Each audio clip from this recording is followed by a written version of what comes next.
Welcome to our continuing notes of the preterite tense. Today we are going to focus on our irregular conjugations as our funky stems, our stem changers, and our cargar verbs. So, let's start by getting a little funky with it. We're going to talk about our funky stems. Now, we refer to these as funky stems, because their stem, or that part that's left when you drop that AR, ER, IR ending, is different than what it normally is. Alright, so if you'll notice, I apologize, my notes are a little bit different than yours just for this first one. So notice my notes start with andar, but your notes start with tener. So make sure you take note of that. All the other ones are in the same order.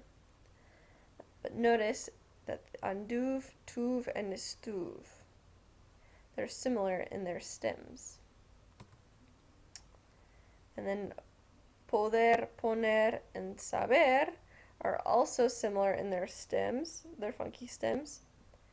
And also take note that saber means to find out or to have found out in the preterite tense. So its meaning changes based on in the preterite tense. Alright, and then querer and venir are similar, and they both have an I in their funky stem. And then on your notes, you might want to bracket these next 5 verbs: decir, traer, conducir, producir, and traducir. Because these are what we call J verbs. So notice their stem all ends in J. And we're going to see that asterisk again here shortly. So you might want to take note of those 5 verbs. Alright. And then we've got our endings. Remember, these endings are not regular endings, but if you'll notice, if you look closely, that they are a combination of our AR endings and then our ER and IR preterite tense conjugations. And then if you'll note, you've got that asterisk in the eos ustedes. That is our ending for all of our J verbs. So instead of ieron, it's just eron. Okay? And then also, please take note that none of these verbs have accents on them. So none of these conjugations include accents. Awesome. Great job so far. So now here's your opportunity to para y practica, stop and practice. So what I would like for you to first do is write down these 5 phrases in Spanish, or in English, geez Louise, on the first line. And then after you do that, then I want you to write their Spanish translation on the second line. Alright, so go ahead and hit pause and try your best.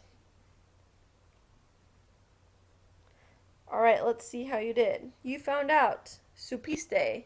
She had. Tuvo. I walked. Anduve. They drove. Condujeron. Notice we don't have that I in our conjugation because it's a J verb. And then tradujimos is we translated. Alright, please make sure that you're jotting down any questions that you have. And those are our funky stems. Now it's time to get our flippy floppies on, and now we've got our stem changers. Remember, we have stem changers in the present tense as well. We refer to those as boot verbs. Alright, so first of all, it must have a stem change in the present tense. So, for example, bailar, not a stem changer because it doesn't have a stem change in the present tense. Alright. Another process of elimination we can take care of is that it only our IR verbs stem change in the preterite tense. Alright, so first of all, it must have a stem change in the present tense. And then our second one must be an IR verb. So AR and ER verbs do not stem change in the preterite. And then, hence our flippy-floppies, the stem change only occurs in the el, ella, and usted, and ellos, ellas, and ustedes endings. Alright. And then finally, we only have 2 types of stem changers: O to U stem changers and E to I. Whereas in the present tense, we have 4 types of stem changers. Alright. Now, of course, you're probably going to want to draw your little flippy floppy there. And then here's an opportunity for you to practice. So again, the same thing like we did with our funky stems. I want you to write down the English first and then tell me the Spanish. So go ahead and hit pause and do so now.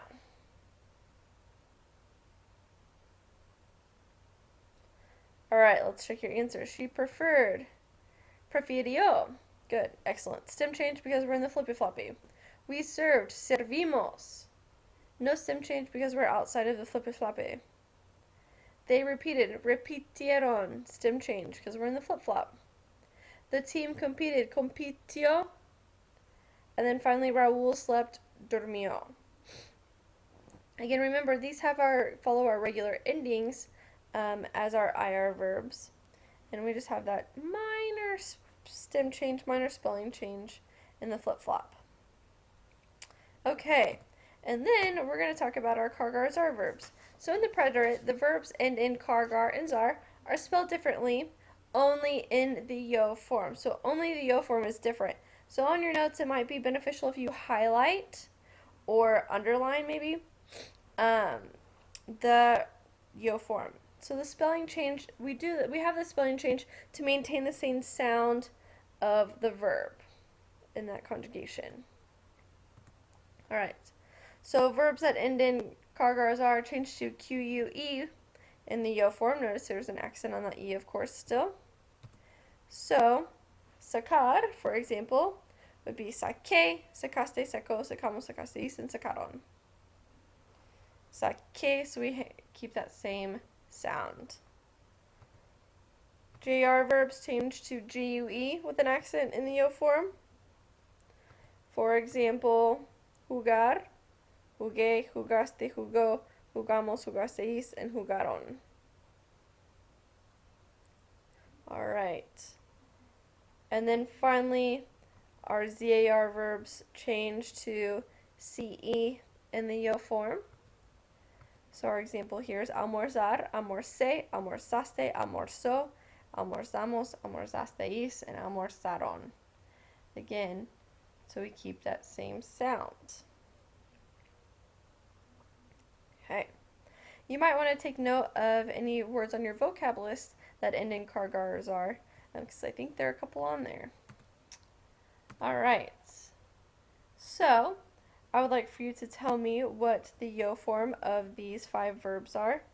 Again, you can go ahead and write down the Spanish first, and then tell me their conjugation. And then I'm going to have you tell me the translation.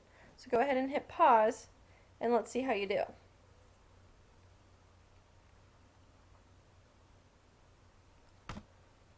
Alright, here we go.